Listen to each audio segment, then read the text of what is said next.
Ah. Ooh. Oh my goodness. Wow. So, hello to everybody. Today, I thought I'd do an Ed puzzle video for you. And the topic is Italian city states, Florence and the Medici. And I thought I'd show you some images of the day rather than give you a question of the day, because I bet you knew just about every one of the cities that I showed you. And why? Because what I showed you are iconic bits of architecture and entertainment that make those cities world class. You knew them just from the images, just from those iconic structures. And why is that important? Because much of that modern sense of civic pride and beauty, having those iconic things in your city, it comes from this period of time, the Renaissance. And it begins with the city states of Italy.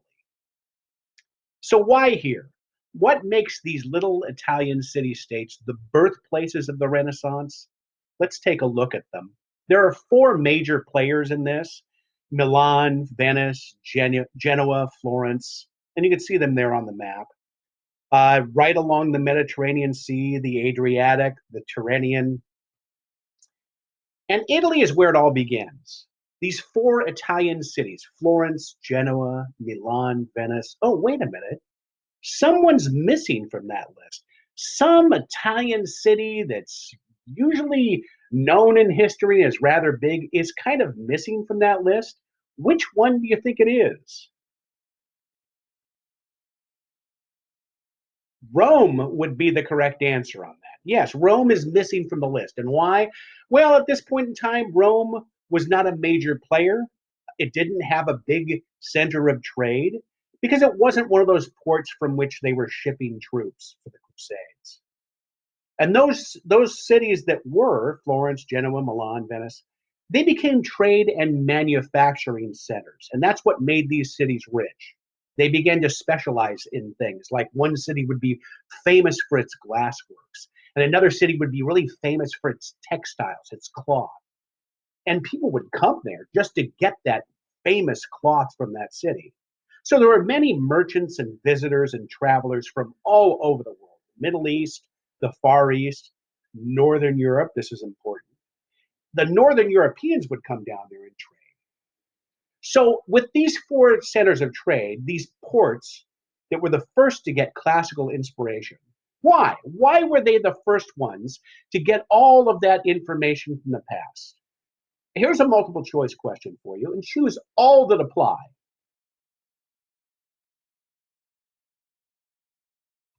And the answer is this. First, they were ports for crusaders. They shipped out crusaders. Those crusade ships went down to the Middle East and began to come back with trade goods. So these cities then became hubs of trade and banking. And most of all, because they were in Italy, they were all closer to the Middle East than the rest of Europe. So classical knowledge and wisdom and history and philosophy, the arts and culture and foods and clothing styles, all of that first arrived to those cities. And with that information and that inspiration coming there first, those Italian city states started the Renaissance. So they were very influential. Why were these four cities so influential in spreading the Renaissance to everywhere else?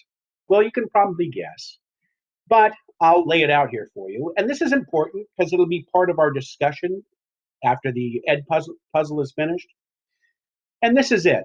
First, they were important trading hubs, which draws people to the cities. Okay, people want to come and get some goods from that city. So people come to the cities and they're impressed by the beauty and advanced society.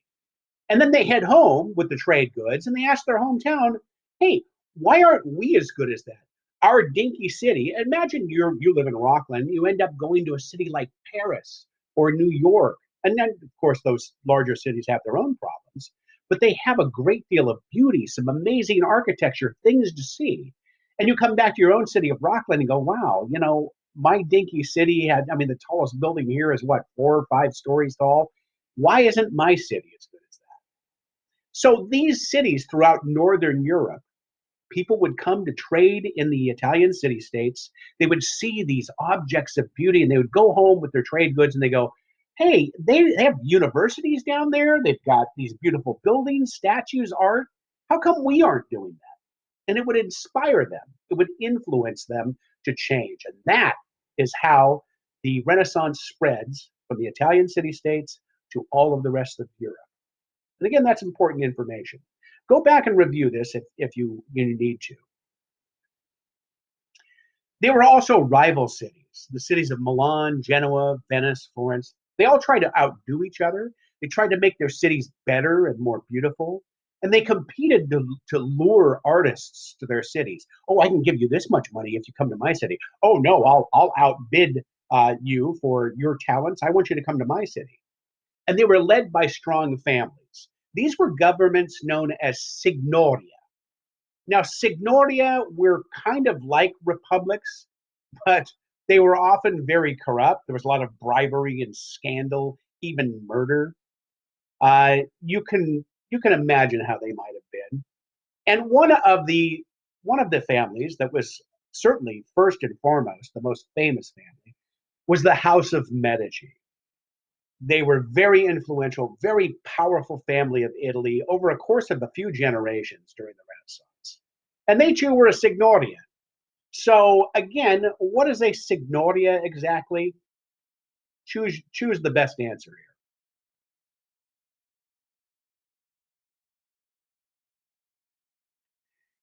So the House of Medici. The city was Florence. Florence, I would love to go visit one day. It is a beautiful city, and in great thanks to these people, the Medici. They start as merchants and bankers, and they first attain their wealth and power. The first one of the earliest ones, was Cosimo de' Medici, 1434. He was the real founder of the Medici rule. Power begins under him, and he is a patron of the arts. Now, again, what is a patron of the arts?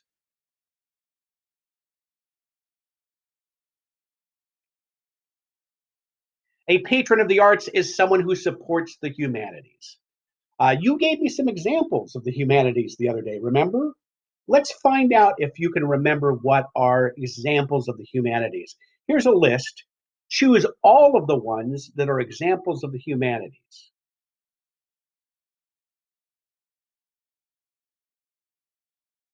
There you go. Like other city-state rulers, Cosimo de' Medici, he wants his city of Florence to be the very best one.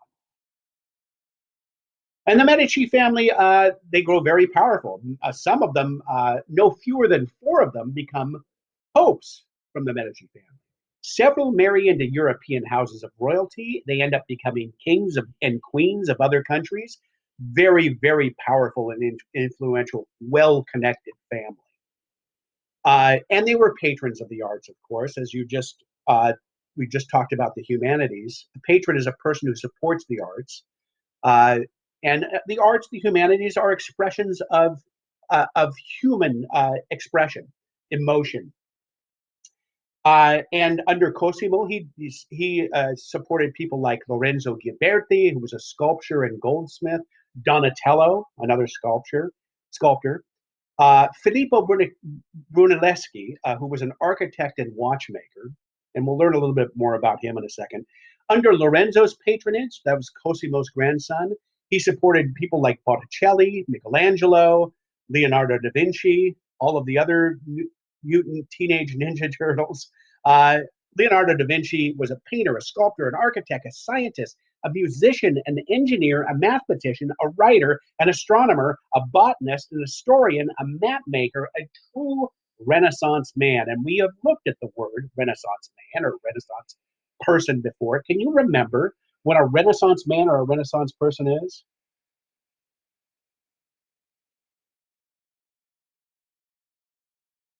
I wanted to show you some of the things that they paid for, these patrons of the arts. Under Cosimo, he uh, he ends up supporting this artist named Lorenzo Ghiberti, who does this amazing sculpture work. He was a goldsmith and a sculptor. Here we have the gates of paradise made out of bronze, These gates still exist in Florence, the city of Florence. And the little plates here on the doors over here, you can see the beauty in the plates, the plate work. This is how big the doors are right down here. You can see people standing in front of them. And they show biblical scenes, story of Abraham, the story of Joseph, straight out of the Bible. So again, the Renaissance isn't totally about other things besides religion. They can include religion. Here, Cosimo's patronage includes Donatello, and here's some of Donatello's sculpture. David, St. John the Baptist, St. John the Evangelist. Some beautiful sculpture.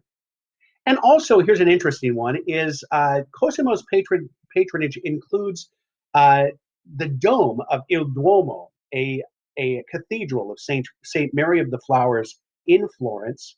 You can see the inside dome of this beautiful cathedral looking straight up.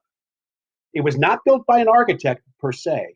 It was built by a watchmaker, Filippo Brunelleschi. The last person I'm going to tell you about is Lorenzo de' Medici. This is Cosimo's grandson. He was an interesting cat. He ruled by fame and fear and force and an iron fist. What would you call that? Choose from this multiple choice question. Yeah, the answer to that would definitely be Machiavellian.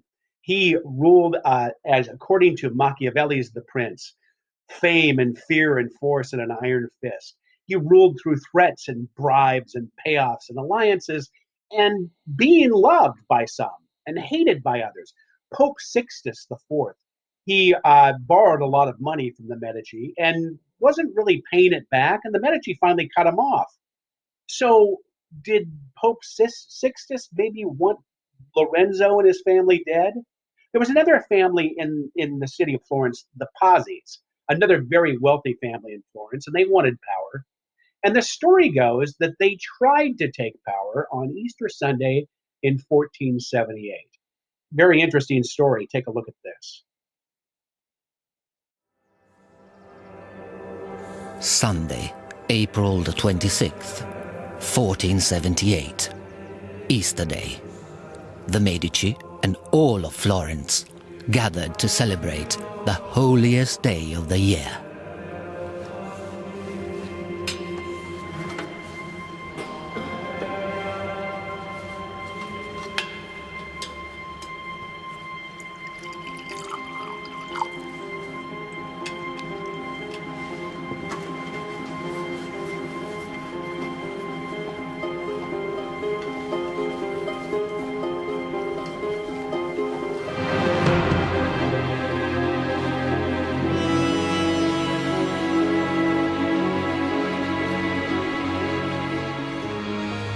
In the course of Mass, the signal is given.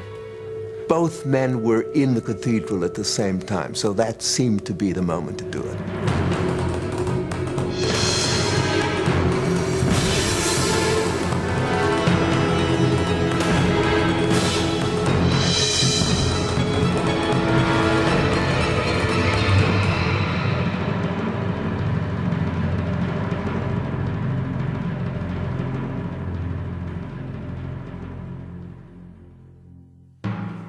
Giuliano de' Medici was stabbed 19 times.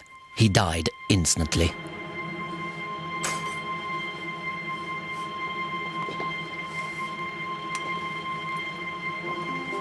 But Lorenzo was unaccounted for.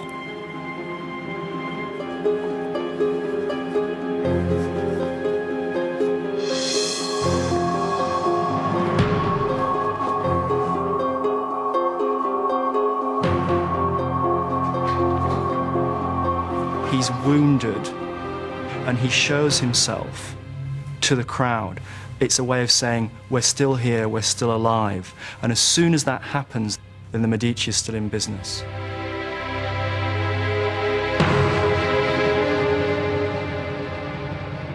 This is where the fact that the Medici had been able to create a web of supporters, this is when this revealed itself being a very smart choice.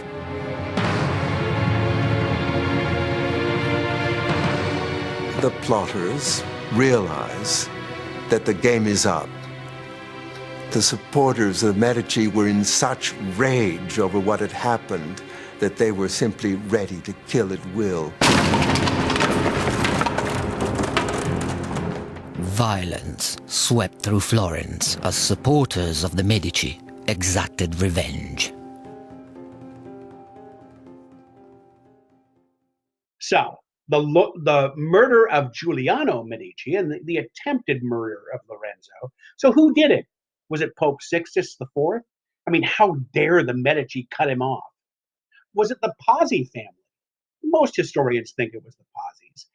They get rid of both Medici brothers and they take over. That seems like a pretty good plan to me. Or the interesting one here is, could it have been Lorenzo himself that plotted this murder of his brother? Some believe it's possible that the more powerful brother wanted Florence all to himself, because after all, the brazen murder in the church on Easter Sunday only made Lorenzo more sympathetic to the public. He was stabbed in the throat, but got away alive. It would make him a folk hero and even solidify his power more greatly. So it's an interesting question. Again, the answer is more or less the Pazzi family. Most historians believe that. But there are a lot of little conspiracy theories going around about that particular murder. So that's it. That's what I have for you today. The Italian city-states and their influence on the rest of Europe. So head back to Schoology. Click on the link for the discussion. What I want you to do is write 2 short paragraphs, just 3 to 4 sentences each. In paragraph 1, and again, there will be instructions on the discussion page on Schoology. Paragraph 1, I want you to summarize what made Italian city-states so great and why were they important in spreading the Renaissance to all parts of Europe? How did they do that? And in paragraph 2, again, 3 or 4 sentences, this is the fun part. I want you to describe your city-state, what you would name your city-state, what you would patronize, what big iconic thing would you build in your city, and how would you run that city? Would you be like Lorenzo de' Medici, or would you be a little more gentle for your citizens? So that'll be the fun discussion today. I hope you enjoy it. Thanks for watching. Enjoy the rest of your day.